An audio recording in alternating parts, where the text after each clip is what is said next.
So this happens to me quite a lot. I'm hungry, I buy a croissant, I put it in a plastic bag, I pay for it, and I remove it from the plastic bag to eat it. Both the croissant and the plastic bag serve their purpose, but the croissant is gone, and the plastic bag will still be around for a few centuries. I used it for about 15 seconds. If I throw it away, the plastic bag can either end up on a landfill, it can be burned with all the other trash, or it can be blown away into the water and return to me in the fish I eat 25 years from now.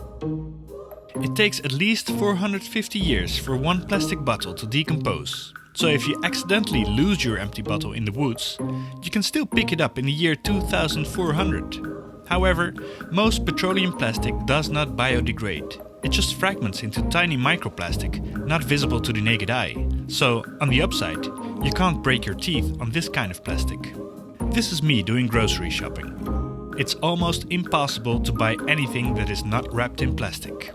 As a result, we throw away a lot of plastic packaging, 140 million tons a year to be precise. Most of it ends up as landfill. A smaller percentage gets burned, and only a really tiny part gets recycled. What happens with the other third? We know the images of birds with plastic in their stomach. We have become accustomed to the idea that even on the remotest of all islands, this one, where nobody lives, the beaches look like this.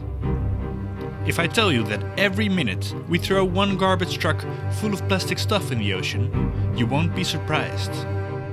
How about recycling? If we would recycle all our plastic, you would think we would end up with a cleaner planet, right? But, according to this study, our use of plastic will be 4 times higher by 2050. So, even if we recycle everything we use, it won't be enough. We would still have to produce a lot more plastic. More importantly, new plastic is cheaper than recycled plastic. That means that even if you are a model citizen who recycles their plastic, most companies won't even use it. Producing this much plastic is plain dumb. Surely we can think of packaging that is reusable, refillable, or just not plastic. We are human beings. We invented helicopters, iris scans, and Tetris. We can surely invent our way out of this, and this. When you buy your takeaway coffee, you can bring your own thermos. You don't need a bottle around your shampoo, and you can bring your own bags to the supermarket. But we won't get there easily. Not with recycling alone. Not with cleaning up alone. It's time to stop using plastic and invent a hell of a solution.